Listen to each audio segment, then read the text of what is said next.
Nowadays, newspapers are pretty obsolete, so we use online employment where you could set up the actual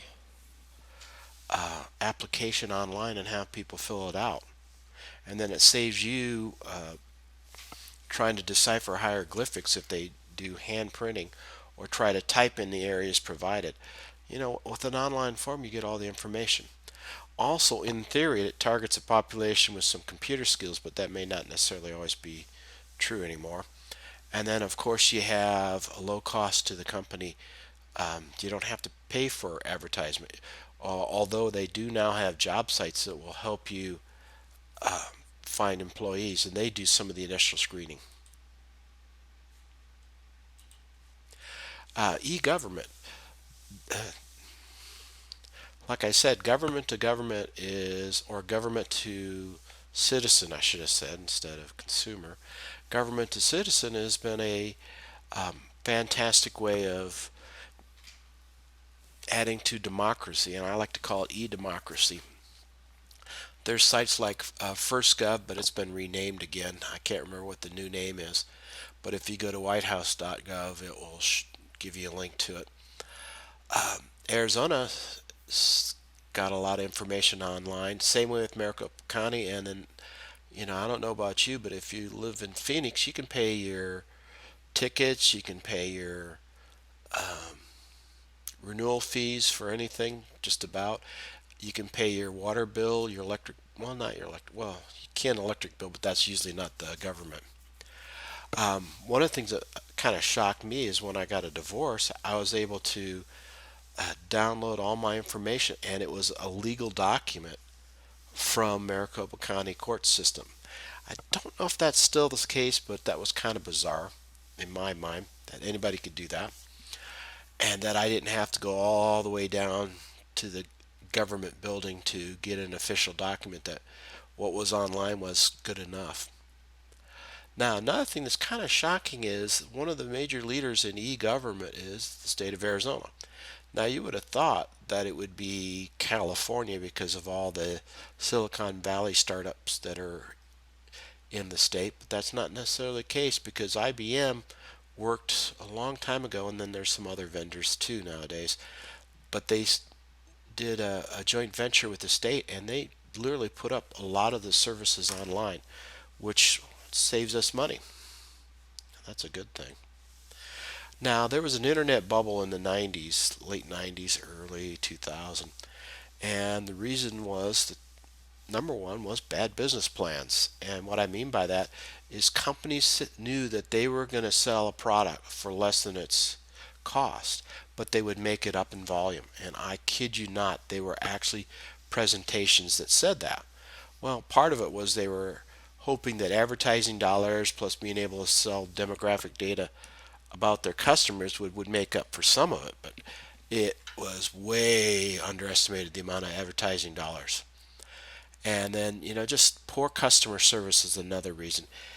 People can walk down the road or drive down the road to a brick and mortar service, and if the price isn't that much difference and you're going to get good customer service and people are going to help you understand what you need to buy, they're going to do that instead of going online, unless they absolutely have no time to do it and they're just going to make a rushed decision.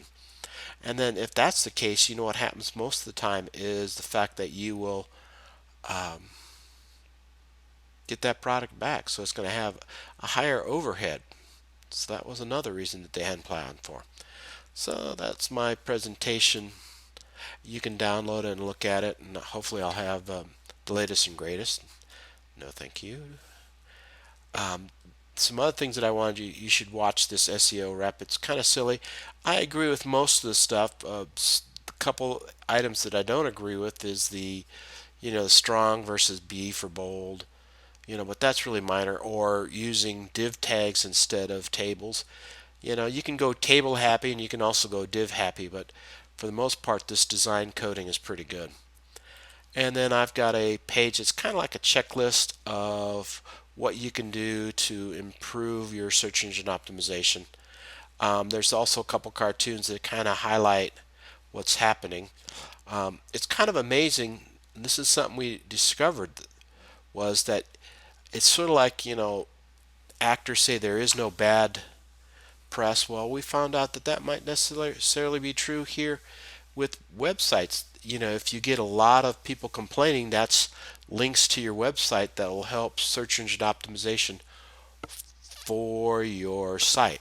And it's amazing how many people don't look at the comments when buying. Well, one, you should always do that, and two, Google's trying to change that, but they've been not super successful on that. Like I said, I would just kind of use this as a checklist. Plus, there's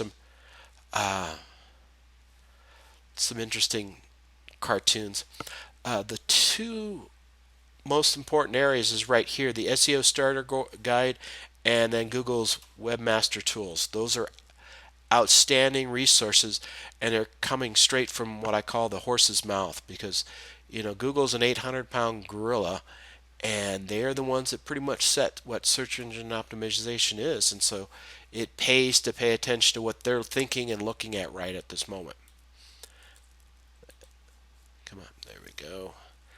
And then also, I've gone over this earlier, there's some good notes on what good design is. It never hurts to kind of look at them again.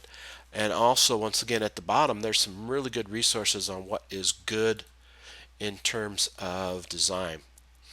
Uh, just please make sure that your site is validated for the final project. This has been the biggest mistake that most of my students make, is they'll validate 4 of the 5 pages, and it never fails. I always catch the 5th page. That tells you about how I check all the pages. But it's definitely worth it to do that. I don't want you to lose a lot of points by not validating. And if you follow some of the good notes on design here, you'll be in great shape. So that's all I have for class 13. Good luck, and I look forward to seeing your final projects.